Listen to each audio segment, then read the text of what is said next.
Bonjour Francis. Bonjour Bruno. Tu es un des participants à la longue route. Tu as déjà pas mal navigué, entre autres avec Voile sans frontières, je crois, au niveau de l'Afrique. Oui. Est-ce que tu peux nous parler un petit peu de ton expérience nautique, marin? Alors, mes expériences, elles ont commencé en 2011. J'ai souhaité donc faire de grandes croisières. Voile sans frontières a été un vecteur pour que je puisse aller faire avec mon bateau des missions au Sénégal, dans le Sine Saloum. Et j'y suis allé par 2 fois. Et puis en 2015, là par contre, j'ai souhaité faire un tour du monde sans date de retour. J'avais donc liquidé toutes mes affaires personnelles, professionnelles. Hormis que arrivé en Martinique en novembre 2016, on m'a découvert donc un cancer de la gorge. Qu'est-ce que tu peux nous parler un peu donc, de tes motivations pour la longue route? Alors mes motivations, elles sont par rapport au cancer, puisque mon traitement a commencé en janvier, ici à Bordeaux. Et j'ai pris connaissance donc de la longue route par mon ami Fanche, qui est un des participants. Et j'ai de suite pensé que ça allait être une motivation sérieuse et que ça allait sûrement m'aider à la rémission du cancer. Du coup, je suis en rémission du cancer donc depuis le mois d'août. Et maintenant, je dédie mon périple justement au cancer. Tu pars avec les couleurs de la Ligue 64 du cancer. Qu'est-ce que ça représente? Comment ça... C'est-à-dire que la Ligue 64 contre le cancer me soutient activement, d'autant plus que c'est le centenaire de la Ligue contre le cancer. Donc il y a plein de manifestations qui vont être organisées et où évidemment mon projet fait partie donc de la plupart de leurs activités. Et quand je dis que je dédie ce périple au cancer, c'est parce que mon objectif, c'est que ça puisse rapporter un maximum de dons pour la recherche contre le cancer. Et c'est pour ça que je me suis fixé un objectif qui est donc d'1 € du kilomètre parcouru, sachant qu'il y a 50 000 kilomètres pour faire à peu près le périple. Tous les gens qui veulent faire un don peuvent le faire à travers mon blog, puisque ça les renvoie directement donc à l'association. Et en retour, quelle que soit la somme qui est donnée, ils ont un reçu fiscal, sachant quand même que c'est défiscalisable à 66%, ce qui est donc pas négligeable. Bien sûr. Après, ils peuvent aller directement dans le site de la Ligue 64 contre le cancer, également faire un don. Mais il vaut mieux que ça passe par mon blog, parce qu'au moins on sait l'argent qui est vraiment attribué à mon périple. C'est ça le but quand même. Bien sûr, donc on encourage tout le monde à passer par ton blog pour faire des dons. Oui, puis en plus de ça, j'ai pris des engagements de communication pour justement avoir un système satellitaire performant, pour communiquer de la vidéo, de la photo régulièrement, ce qui devrait favoriser justement, cette communication devrait favoriser et de sensibiliser le plus grand nombre. C'est aussi un but. D'accord. Sinon, au niveau aspect sécurité, parce que la longue route, c'est quand même pas un périple neutre. Vous êtes quand même une bonne partie du temps dans le Grand Sud, dans les mers du Grand Sud. Au niveau de la sécurité à bord, comment tu as envisagé ça? Comment tu as vu? Sécurité à bord, justement, je prépare le bateau actuellement. Donc déjà, si on parle du bateau, c'est qu'il soit le plus étanche possible, parce qu'il faut déjà penser au pire. Donc à un chavirage, à casser le mât, donc à prévoir donc par exemple un gréement de fortune, que tous les hublots soient sécurisés également. à ce que l'on puisse tenir sans infiltration d'eau, en tout cas le moins possible. Après, au niveau de la sécurité, je pense qu'au niveau communication, j'ai 3 systèmes satellitaires à bord. J'ai 2 balises que je peux déclencher en cas de pépin. Enfin après, tous les systèmes que l'on peut avoir et où il faut de toute façon impérativement, et quand on est tout seul, s'attacher en permanence, parce que malheureusement, on a une triste expérience par rapport à Guy Bernardin, qui n'était peut-être pas attaché et qui malheureusement n'est plus de ce monde. Donc que ça nous serve de leçon à tous. Bien sûr. Bien sûr. Et donc il y a une grande période donc de solitaire, hein, de solitude. Comment tu penses aborder cette partie solitude, mais aussi peur, angoisse des mers très fortes du Grand Sud? Alors, je ne veux pas être présomptueux, mais la peur, non, je pense pas. Enfin, en tout cas, je pars pas avec de la peur. L'adrénaline qui va monter de temps en temps, ça c'est sûr. Après, il faut s'occuper de toute façon sur le bateau, par de la lecture, par de la musique. Je tiens à écrire beaucoup aussi pendant tout ce périple, quand il sera possible de le faire, parce que dans le Grand Sud, on sait bien que là, les conditions ne permettront pas de faire tout ça. Mais je suis pas inquiet. Je suis pas inquiet pour gérer ça. Alors, c'est sûr, au bout de 6-7 mois, je ne sais pas ce que ça peut donner. Hein, c'est une incertitude pour nous tous, mais je l'appréhende pas trop. Pour moi, ça va. D'accord. Et par rapport justement à la peur des proches qui, eux, restent à terre, donc conjoints, les enfants, tous les amis qui restent à terre, comment t'envisages ça? Est-ce que tu anticipes aussi ou... J'ai déjà donc une de mes filles qui va m'aider à faire du routage, donc qui fait qu'elle pourra en permanence communiquer avec sa sœur et son frère ou ma compagne. J'ai vu que tu partais pas tout à fait seul, parce qu'on dit que tu pars en solitaire, mais en fait c'est pas vrai. Ouais, tout à fait. Un équipier caché. Et oui, caché. Maintenant, il commence à être la connu. Personne de Navy. Voilà, Navy. Est-ce que tu peux nous le présenter, oui? Et oui, Navy, qui maintenant a 8 mois, qui a fait du bateau, a fait 1 mois de navigation avec moi dès que je l'ai récupéré, et qui est aussi avec moi pratiquement toutes les semaines. Sur le bateau pendant la préparation. Et donc il est très habitué, il a commencé à prendre un premier bain parce qu'il est tombé du bateau, donc on a pu vérifier qu'il savait bien nager, bien se débrouiller. Donc maintenant il ne reste plus qu'à lui acheter le gilet de sauvetage. Mais sinon, il a l'air de se plaire. Il n'a pas le mal de mer? Il n'a pas le mal de mer, non. Et effectivement, je pense que ça va m'aider sérieusement, tout à fait. Ça fait de la compagnie, oui. Absolument. Et Navy, qu'est-ce qu'il en pense?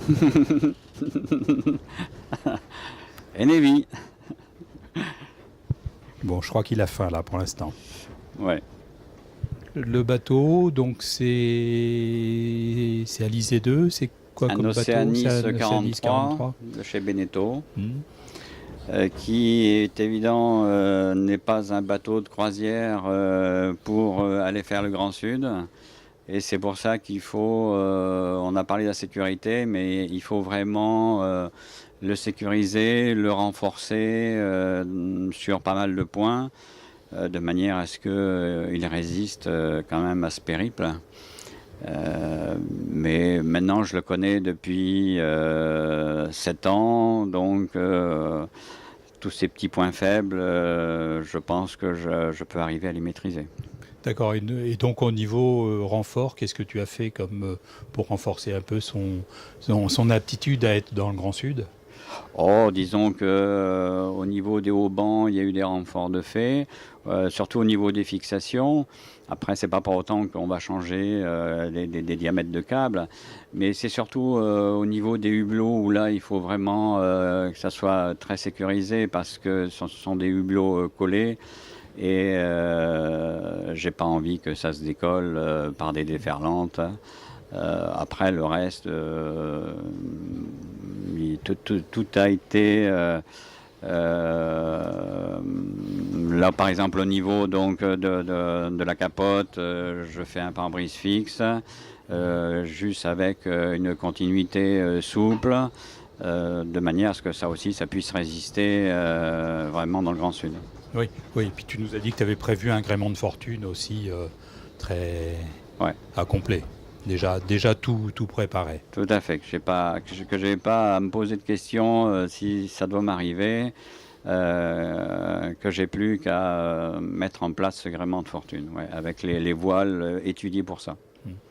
Au niveau de l'avitaillement, qu'est-ce que tu prévois du lyophilisé Qu'est-ce que tu as vu Bah, le lyophilisé, alors j'entends un peu de tout, il y a sûrement du bon, mais je vais forcément en prévoir. Pour l'instant, je table sur une centaine de plats lyophilisés ou 150.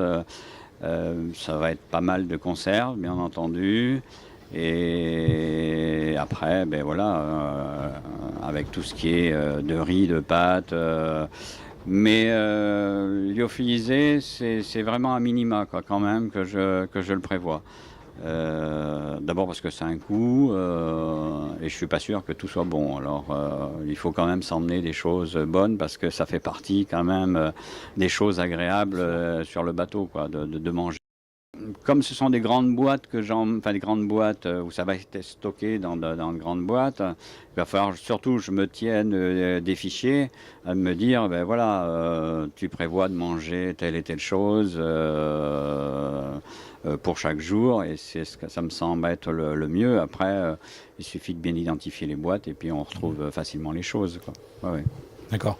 Et je crois que à bord, tu as un four solaire qui fait également récupérateur d'eau. Oui, alors j'ai ce fameux four solaire. Maintenant, dans le Grand Sud, je doute fort qu'il me serve. Mais au moins, quand il y aura beaucoup de soleil en descendant ou en remontant, oui, effectivement, je peux faire cuire du poisson, du riz. Il monte à 85 degrés, donc pour ça, ça va. Après, même des pâtes, ça va pas très bien. Mais ça permet d'économiser du gaz, en tout cas. On peut faire chauffer de l'eau et puis après, effectivement, il est récupérateur d'eau de pluie. Et au niveau des déchets, comment tu gères les déchets? Ah ben, les déchets, alors donc là, je vais être en principe testeur pour la société qui s'appelait Help for Océan et qui maintenant s'appelle Robin des Mers, qui sont en train de mettre un compacteur au point, mais j'en ai déjà un que j'ai fabriqué avec un étau, où là je suis en mesure donc de tout compacter pour déjà gagner de l'espace. Surtout une fois que tout est nettoyé, on peut les stocker n'importe où. Ça n'a aucune importance. Il y aura les conserves métalliques d'un côté, les plastiques de l'autre. Enfin, tout ça va être classé. Va y avoir une gestion qui sera tenue où je vais rendre compte à Robin des Mers régulièrement, puisque ça les intéresse forcément. Savoir comment on gère nos déchets, surtout dans ce type de grande navigation. Bah, bien sûr, vous faites des très bons testeurs pour leurs produits. Ouais. Au niveau électricité, qu'est-ce que tu as pour produire de l'électricité? Ah ben là, au niveau électricité, j'ai des panneaux solaires qui seront d'une capacité de 400 watts. J'ai une éolienne de 400 watts. J'ai un hydrogénérateur, un Watt et demi, 400 watts aussi, qui marche très bien. Donc là, je suis pas inquiet. J'ai 2 parcs de batteries, puisque j'ai un parc de batterie qui est dédié normalement à un petit moteur électrique d'appoint qui viendra sur l'arbre d'hélice qu'il va falloir que j'installe. qui lui aussi permet de faire avancer le bateau quand il n'y a pas de vent. Alors, hormis le poteau noir, où là, effectivement, on aura des moments où on n'en aura pas, mais après, j'en aurai plus besoin. Mais l'avantage de ce petit moteur sur l'arbre d'hélice, c'est qu'il a aussi une fonction alternateur. Donc, il peut aussi produire du courant. Est-ce qu'on peut revenir un petit peu sur ton état d'esprit pour ce défi alors toi, tu le fais par rapport à ton cancer, hein, effectivement.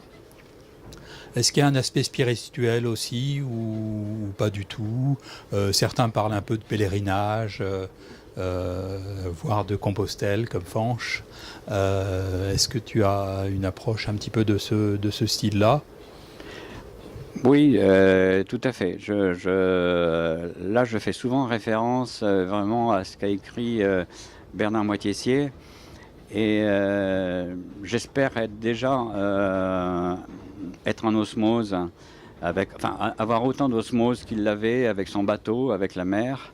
Et puis, je suis catholique, hein, et franchement, je trouve que la religion de tout ça, elle n'est pas à négliger. Et en plus, évidemment, concernant le cancer, je demande qu'à réussir ce périple. Donc, il faut vraiment croire en plein de choses. Hein. Et c'est vrai qu'il y a tout un côté spirituel derrière tout ça. Ça, c'est clair. Il va y avoir plein de réflexions sur sa vie. Et j'aurai 61 ans, donc Dieu sait s'il y a tout un parcours de vie derrière. Donc effectivement, ouais, ça va être très spirituel, tout ça. Ouais, d'accord. ouais. Et c'est peut-être pour ça que tu parlais d'écrire aussi beaucoup. C'est peut-être par rapport à ce genre de réflexion oui, parce que j'ai en fait l'intention, j'ai toujours eu l'intention, mais je crois que ça va m'aider à écrire un livre sur mon enfance. Et puis à écrire aussi par rapport à ce périple, par rapport à mon état d'esprit, à mon vécu. J'ai pas spécialement envie d'écrire, bien sûr, on tient un journal de bord, comme tous, mais je trouve que c'est important d'écrire ses ressentis, quoi, au fur et à mesure, parce que c'est des ressentis sur tout. Et mon intention aussi, c'est par rapport à Nevi, à travers ses comportements, écrire régulièrement comment lui, il est censé vivre un peu tout ça, puisque c'est quand même une épreuve pour lui. Bien sûr, ça ne doit pas être neutre. Hein. Mais lui ne peut pas le raconter, malheureusement. Donc non, il le racontera par ta plume. Mais il va le raconter par ma plume, effectivement. Voilà. Et au niveau de sa nourriture, c'est compliqué, il y a des contraintes importantes ou... Alors c'est pas très compliqué parce que je suis en partenariat avec la clinique vétérinaire qui le suit depuis qu'il est tout petit. Donc ils sont là pour me donner des conseils. Donc la nourriture, c'est de toute façon surtout des croquettes. Alors variées, bien entendu, puisque en plus de ça, en fonction de l'âge, ça évolue aussi. Et puis il mangera aussi un peu avec moi. Et surtout si on pêche, forcément, je pense, enfin c'est sûr, on a déjà essayé, il adore le poisson, comme la plupart des chats. Après, il faut gérer la litière. Mais ça, il faut prévoir la quantité de litière, une litière qui soit biodégradable de préférence, et puis comme ça ça pose pas de problème. Et même au niveau donc des soins, d'après la clinique vétérinaire, en fait, on peut leur donner les mêmes médicaments que nous. Hormis que forcément c'est à petite dose, mais en fait on arrive à les soigner comme ça. D'accord. Voilà. D'accord, c'est exactement la même. même chose. Mais après, de toute façon, ni lui ni moi devons nous prendre des virus, parce que sur un bateau, Oui. on n'en prend pas. Non. Alors, on peut avoir, un mal de mer, des douleurs par-ci, par-là, mais sinon, il n'y a pas grand-chose finalement qui arrive. Le risque, c'est l'accident, quoi. Ouais. Voilà, quel qu'il soit. Hein, Tout à fait. Alors petit ou grand. ils m'ont donné plein de conseils s'il venait à se casser une patte ou choses comme ça, enfin savoir comment on peut le bander, comment lui il peut le supporter. Ouais. Puis il aura sa petite pharmacie quand même, lui aussi. Voilà, sur ses pansements, parce qu'effectivement, il peut se blesser et là, il faut savoir intervenir, quoi. Oui. Je vois que tu as derrière toi là un beau tableau là, Alizé 2. Tu peux nous en parler un peu? Oui, en fait, c'était l'école ou la classe de mon petit-fils qui s'appelle Hugo, qui me suivait quand j'étais parti faire mon tour du monde initial en 2015. Et j'avais été leur raconter déjà une partie de ce périple. Et à la suite de l'entretien que j'avais eu dans la classe, ils m'ont fait cet adorable dessin.